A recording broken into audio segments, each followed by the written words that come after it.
स्वागत है दोस्तों आप सभी का सत्याल यूनिवर्सिटी में। तो देखते हैं आज का पहला प्रश्न क्या है।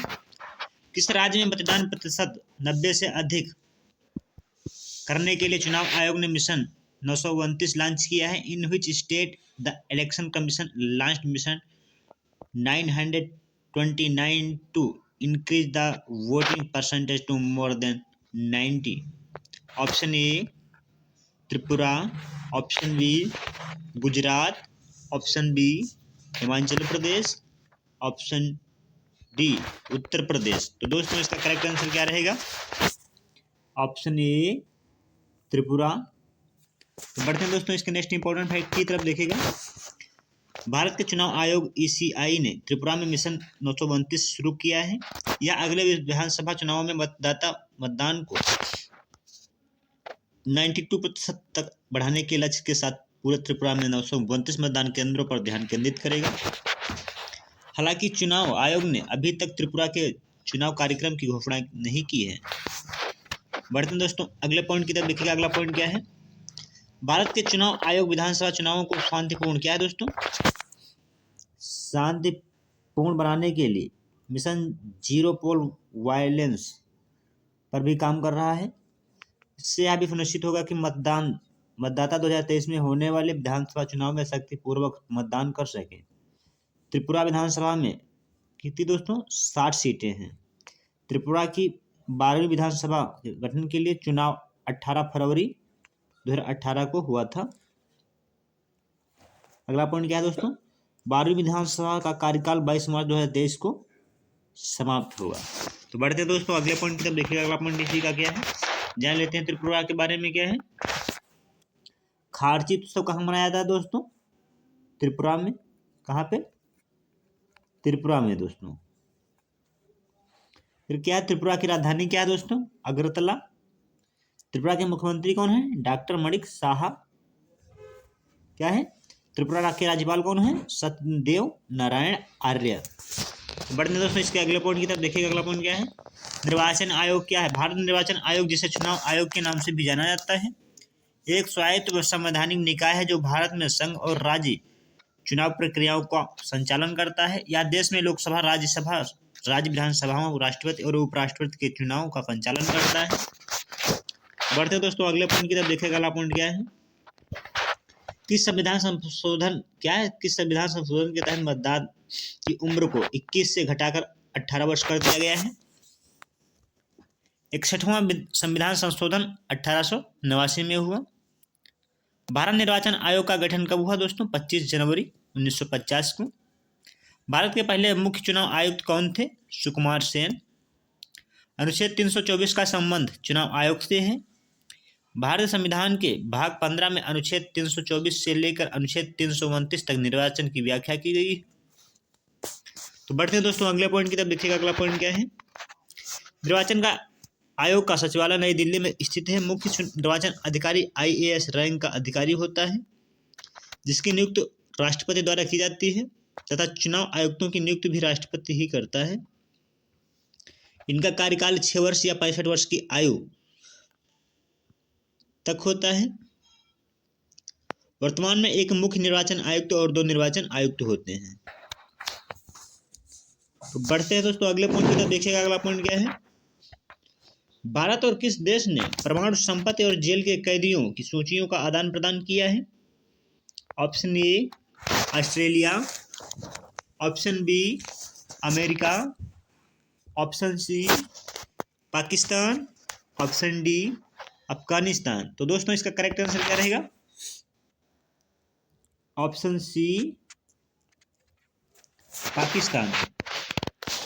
तो बढ़ते दोस्तों इसके नेक्स्ट इंपॉर्टेंट फैक्ट की तरफ देखिएगा। क्या है? भारत और पाकिस्तान दोनों परमाणु हथियार संपन्न देश हैं और दोनों देशों के बीच तनाव को कम करने के लिए परमाणु प्रतिष्ठानों और सुविधाओं के खिलाफ हमलों को निषेध पर एक समझौते पर 31 दिसंबर कब दोस्तों? 31 दिसंबर 1998 को दोनों के बीच हस्ताक्षर किए गए थे। इस समझौते के तहत दोनों देशों को प्रत्येक कैलेंडर वर्ष की पहली जनवरी को एक दूसरे को परमाणु सुविधाओं की जानकारी देनी होती है। बढ़ते दोस्तों अगले पॉइंट की तरफ देखिएगा। यह समझौता 27 जनवरी 1991 को लागू हुआ था। दोनों देशों के बीच इस तरह की सूचियों का यह लगातार 32वां आदान प्रदान है। पहला 1 जनवरी 1992 को हुआ था। इस दिन दोनों देशों एक दूसरे के जेलों में बंद कैदियों की सूची का आदान प्रदान भी करते हैं, जिसमें नागरिक सुरक्षा, क्या दोस्तों, नागरिक रक्षा कर्मी और मछुआरे शामिल हैं। बढ़ते हैं दोस्तों अगले पॉइंट की तरफ। देखिएगा अगला पॉइंट क्या है। पाकिस्तान के बारे में जान लेते हैं दोस्तों। पाकिस्तान की राजधानी क्या है? पाकिस्तान की दोस्तों राजधानी क्या है? इस्लामाबाद। पाकिस्तान की मुद्रा क्या है दोस्तों? पाकिस्तानी रुपया। प्रधानमंत्री वहाँ के कौन है इस समय प्रेजेंट टाइम में? शहबाज शरीफ। पाकिस्तान के राष्ट्रपति कौन है दोस्तों? आरिफ अलवी। तो बढ़ते दोस्तों इसके नेक्स्ट इंपॉर्टेंट फैक्ट की देखिएगा। पॉइंट नंबर 3 क्या है? भारत के दूसरे और सबसे लंबे केबल स्थित 8 लेन जुआरी ब्रिज का उद्घाटन कहाँ हुआ? Where was the India second largest cable stayed 8 lane Zuari bridge in क्रीट? Option A Bihar, option B Assam, option C Himachal Pradesh, option D Goa. तो दोस्तों इसका करेक्ट आंसर क्या रहेगा? Option D Goa. बढ़ते हैं इसके नेक्स्ट इंपॉर्टेंट फैक्ट की तरफ देखिएगा। केंद्रीय सड़क क्या है दोस्तों? केंद्रीय सड़क परिवहन और राजमार्ग मंत्री नितिन गडकरी ने हाल ही में भारत के दूसरे लंबे केबल और 8 लेन जुआरी ब्रिज का उद्घाटन किया है। देश का दूसरा सबसे लंबा केबल स्थित 8 लेन जुआरी ब्रिज गोवा में खोला गया। अगला पॉइंट क्या है दोस्तों? इस अवसर पर केंद्रीय मंत्री गडकरी और PWD गोवा ऐप भी लॉन्च किया, जो एकीकृत संचालन प्रबंधन के लिए है। तो बढ़ते हैं दोस्तों अगले पॉइंट की तरफ देखिएगा। अगला पॉइंट क्या है? जुआरी ब्रिज क्या दोस्तों? जुआरी ब्रिज उत्तरी गोवा और दक्षिणी गोवा को जोड़ता है। यह ब्रिज NH-66 को अगाकैस और कोरटालिस के गांव के बीच ले जाता है। यह कोकड़ रेलवे ब्रिज से कुछ मीटर नीचे की तरफ है। इस पुल की लंबाई 640 मीटर है। इसके दोनों तरफ 11.20 किलोमीटर लंबी सड़कें 3 चरणों में बनाई गई हैं। बढ़ते हैं दोस्तों अगले पॉइंट की तरफ देखिए। अगला पॉइंट क्या है? प्रश्न नंबर 4 क्या है दोस्तों? 108वीं भारतीय विज्ञान कांग्रेस को संबोधित कौन करेंगे? Who will address the 108 Indian science congress? Option A Narendra Modi, option B Amit Shah, option C Rajnath Singh, option D Nirmala Sitharaman. तो दोस्तों इसका करेक्ट आंसर क्या रहेगा? Option A Narendra Modi. तो बढ़ते हैं दोस्तों इसके इंपॉर्टेंट फैक्ट की तरफ देखिएगा। प्रधानमंत्री नरेंद्र मोदी 3 जनवरी 2023 को वीडियो कॉन्फ्रेंसिंग के जरिए 108वीं भारत विज्ञान कांग्रेस ISSC को संबोधित करेंगे। 108वीं भी भारतीय राष्ट्रीय विज्ञान कांग्रेस का आयोजन भारतीय विज्ञान कांग्रेस संघ द्वारा 3 से 7 जनवरी 2023 तक राष्ट्रीय संत तुकडोडी महाराज नागपुर विश्वविद्यालय में किया जा रहा है। बढ़ते दोस्तों इसके नेक्स्ट इंपॉर्टेंट फैक्ट की तरफ देखिएगा। जनवरी 2022 में 107वीं भारतीय विज्ञान कांग्रेस 2022 कृषि विज्ञान विश्वविद्यालय GKVK कैंपस बेंगलोर कर्नाटक में आयोजित की गई थी। 108वीं भारत विज्ञान कांग्रेस 2023 की थीम महिला सशक्तिकरण के साथ सतत विकास के लिए विज्ञान और प्रौद्योगिकी है। कांग्रेस सतत विकास, महिला सशक्तिकरण और इसे प्राप्त करने में विज्ञान और प्रौद्योगिकी की भूमिका के मुद्दों पर चर्चा करेगी। 1914 में कांग्रेस का पहला अधिवेशन हुआ था।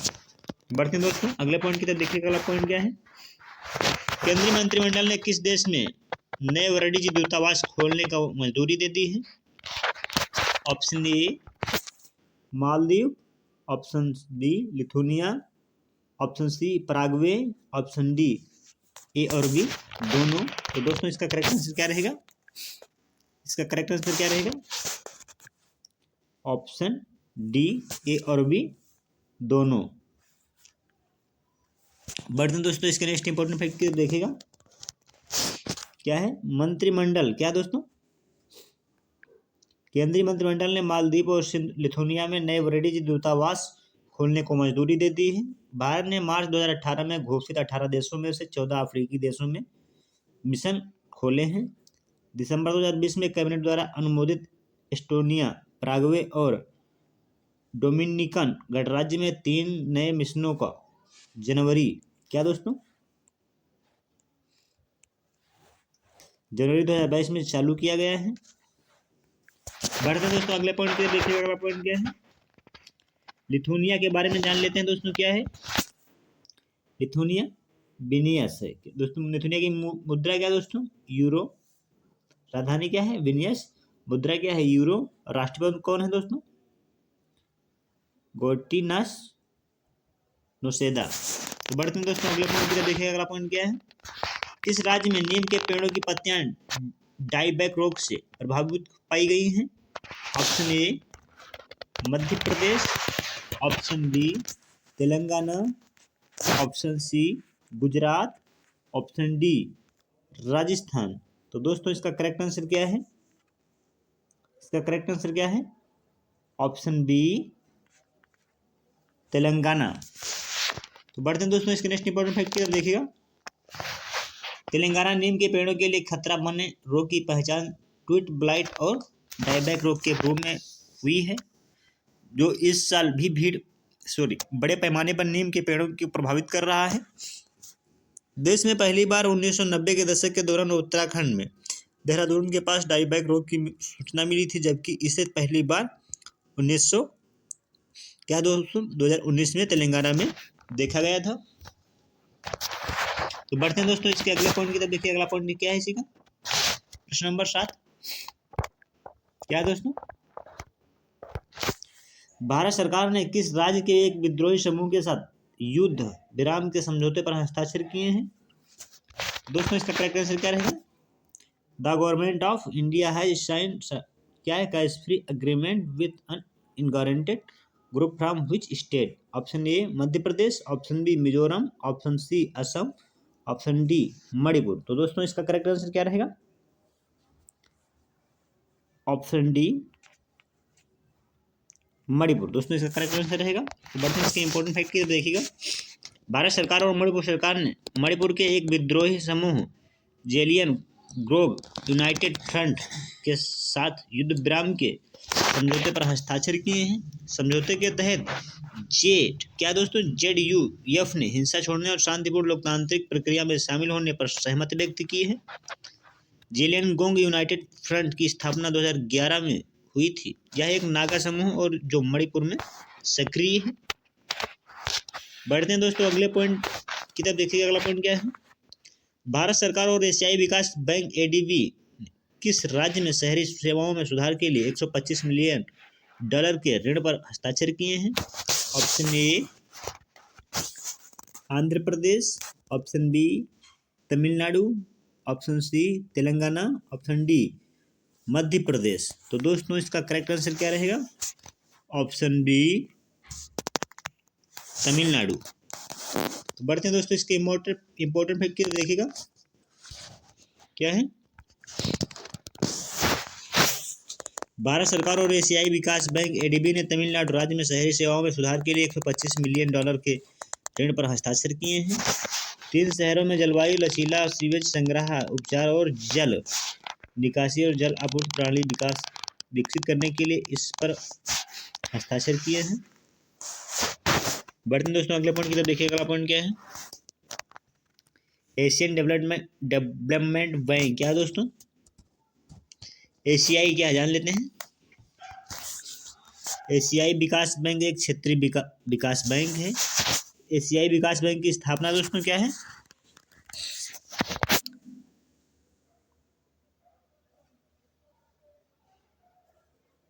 एशियाई विकास बैंक मुख्यालय इसका दोस्तों कहाँ पे है, मैंडुलुयोंग फिलीपींस। एशियाई विकास बैंक के अध्यक्ष कौन है, मासात्सु असाकावा। बढ़ते हैं दोस्तों अगले पॉइंट की तरफ देखिएगा। अगला पॉइंट क्या है, किस केंद्रीय मंत्रालय ने प्रोजोला और चैलेंज लॉन्च किया है। ऑप्शन ए ग्रामीण विकास मंत्रालय, ऑप्शन बी खेल मंत्रालय, ऑप्शन सी कृषि मंत्रालय, ऑप्शन डी शिक्षा मंत्रालय। तो दोस्तों इसका करेक्ट आंसर क्या रहेगा, इसका करेक्ट आंसर क्या रहेगा, ऑप्शन ए शिक्षा मंत्रालय। तो बढ़ते हैं दोस्तों इसके अगले पॉइंट की तरफ। देखिएगा अगला पॉइंट क्या है।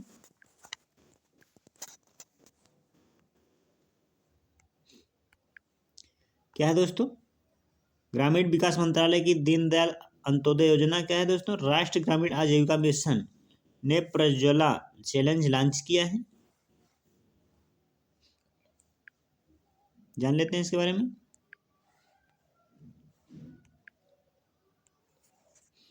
इस चुनौती के तहत ग्रामीण अर्थव्यवस्था को बदलने के लिए व्यक्तियों, उद्यमों, स्टार्टअप, निजी क्षेत्र, नागरिक समाज और अन्य लोगों के से विचार आमंत्रित किए गए हैं। बढ़ते दोस्तों अगले पॉइंट की तरफ देखिएगा।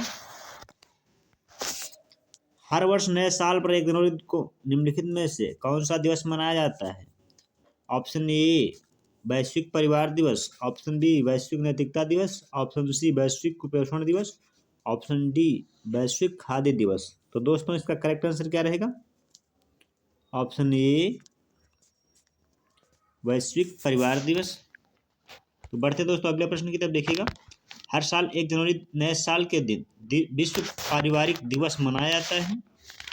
इसे विश्व शांति दिवस भी कहा जाता है। इस दिवस के माध्यम से लोगों में वैश्विक एकता और सद्भाव के विचारों को बढ़ावा दिया जाता है। तो बढ़ते हैं दोस्तों अगले पॉइंट की तरफ देखिएगा। अगला पॉइंट क्या है? क्या है दोस्तों?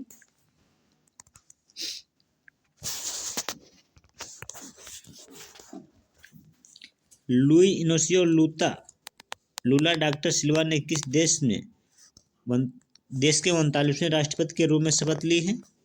Option A Brazil, option B Israel. क्या दोस्तों? Israel, option C America, option D Italy. तो दोस्तों इसका करेक्ट आंसर क्या रहेगा? Option A Brazil. बढ़ते हैं इसके नेक्स्ट इंपॉर्टेंट फैक्ट की तरफ देखिएगा।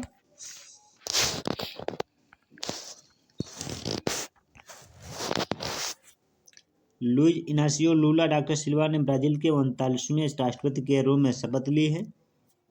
77 वर्षीय लूला ने अक्टूबर में जायर बोल्सोनारो को कड़े संघर्ष से हराकर तीसरी बार राष्ट्रपति पद पर चुनाव जीता था। इससे पहले उन्हें भ्रष्टाचार के आरोप में 1.5 वर्ष की सजा मिली थी। 2003 में 2010 तक वर्कर्स पार्टी के अध्यक्ष के रूप में पूर्व यूनियन नेता लूला ने कमोडिटी बूम के दौरान लाखों लोगों को आर्थिक स्तर में सुधार किया था। बढ़ते हैं दोस्तों अगले पॉइंट की तरफ देखिएगा। क्या है? यह रूस, कनाडा, चीन और संयुक्त राज्य अमेरिका के बाद क्षेत्रफल के हिसाब से दुनिया का 5वां सबसे बड़ा देश है। कौन दोस्तों? ब्राजील। राजधानी क्या है दोस्तों ब्राजील की? ब्रासीलिया।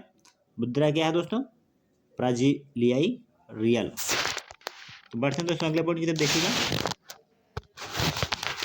क्या बॉम्बे स्टॉक एक्सचेंज ने किसे एमडी सीईओ नियुक्त किया है? Option A Sundaraman Ramamurthy, option B Rajeev Shukla, option C Rituraj Awasthi, option D Shaktikanta Das. तो दोस्तों इसका करेक्ट आंसर क्या रहेगा? सुंदरमन राममूर्ति, ऑप्शन ए सही रहेगा दोस्तों।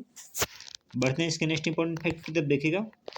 बाजार नियामक सेबी ने सुंदरमन राममूर्ति को बीएसई का प्रबंध निदेशक और मुख्य कार्यपालक अधिकारी सीईओ नियुक्त करने की मंजूरी दे दी है। बीएसई यानी बॉम्बे स्टॉक एक्सचेंज भारतीय स्टॉक मार्केट का एक प्रमुख स्टॉक एक्सचेंज। तो बढ़ते दोस्तों अगले पॉइंट की तरफ देखिएगा। अगला पॉइंट क्या है? बॉम्बे स्टॉक एक्सचेंज बीएसई क्या है दोस्तों? बीएसई एशिया का पहला और दुनिया का दोस्तों क्या है? दुनिया का सबसे फास्ट स्टॉक है एक्सचेंज है जिसकी स्पीड 6 माइक्रो सेकेंड है। कितनी दोस्तों? 6 माइक्रो सेकेंड है। यह भारत के प्रमुख एक्सचेंज ग्रुप्स में से एक है। बीएसई स्थापित 1875 में हुआ था।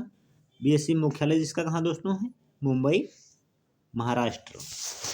तो बढ़ते दोस्तों अगला पॉइंट की तरफ देखिए। अगला पॉइंट क्या है? वंदे भारत एक्सप्रेस से संबंधित खतरों में रहा न्यू जलपाईगुड़ी किस राज्य में स्थित है? Option A Paschim Bengal, option B Gujarat, option C Uttar Pradesh, option D Himachal Pradesh. तो दोस्तों इसका करेक्ट आंसर क्या रहेगा? ऑप्शन ए पश्चिम बंगाल, बढ़ते हैं इसके नेक्स्ट इंपॉर्टेंट फैक्ट देखिएगा।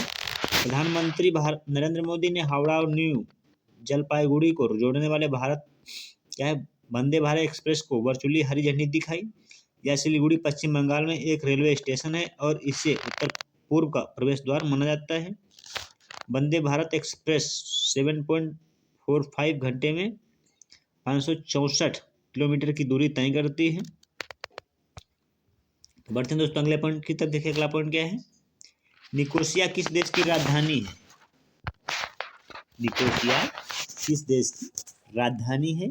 Option A Cyprus, option B Australia, option C Britain, option D Japan. तो दोस्तों इसका करेक्ट आंसर क्या रहेगा? Option A Cyprus. तो बढ़ते हैं इसके नेक्स्ट इंपॉर्टेंट फैक्ट की देखिएगा। क्या है दोस्तों, भारत और साइप्रस ने रक्षा और सैन्य सहयोग सहित विभिन्न क्षेत्रों में कई समझौतों पर हस्ताक्षर किए हैं। छात्रों, शिक्षाविदों, व्यापारियों और पेशेवरों की आवाजाही को सुविधाजनक बनाने के लिए व्यवस्था और सहयोग का सामान्य ढांचा उपलब्ध कराने के लिए प्रवासन और भागीदारी के आशय पात्र भी हस्ताक्षर किए गए हैं। बढ़ते हैं दोस्तों अगले पॉइंट की तरफ देखिएगा। अगला पॉइंट क्या है, टॉप 10 स्टैटिस्टिक जी के प्रश्न क्या है दोस्तों देख लेते हैं। आखिरी कागज बनाने का सरकारी कारखाना कहाँ पर है दोस्तों? नेपानगर मध्य प्रदेश में। परमार वंश का संस्थापक कौन था? उपेंद्र राज। भारत में पहली बार सार्वजनिक निर्माण विभाग की स्थापना किसने की? लॉर्ड डलहौजी ने। साइमन कमीशन को और किस नाम से भी जाना जाता है? Whitman commission. मनुष्य ने सर्वप्रथम किस धातु का प्रयोग किया था? तांबा का। तो बढ़ते हैं दोस्तों अगले पॉइंट की तरफ देखिएगा। अगला पॉइंट क्या है, झंडा समिति के अध्यक्ष कौन थे? JB कृपलानी। तंबाकू का पौधा किसके द्वारा भारत लाया गया? पुर्तगालियों द्वारा। कौन सी नदी विंध्य तथा सतपुड़ा पर्वत श्रृंखला के मध्य से होकर गुजरती है? नर्मदा। अगला पॉइंट क्या दोस्तों, भारत का रोर किस पठार को कहा जाता है? छोटा नागपुर का पठार। कच्छ के रण में कौन सी नदी समाहित होती है दोस्तों? लूनी। दोस्तों हमारे द्वारा दी गई जानकारी से आप लोग संतुष्ट हैं तो चैनल को सब्सक्राइब कर लीजिए और वीडियो को लाइक कर दीजिए। ज़्यादा से ज़्यादा अपने दोस्तों को शेयर करें। जय हिंद दोस्तों।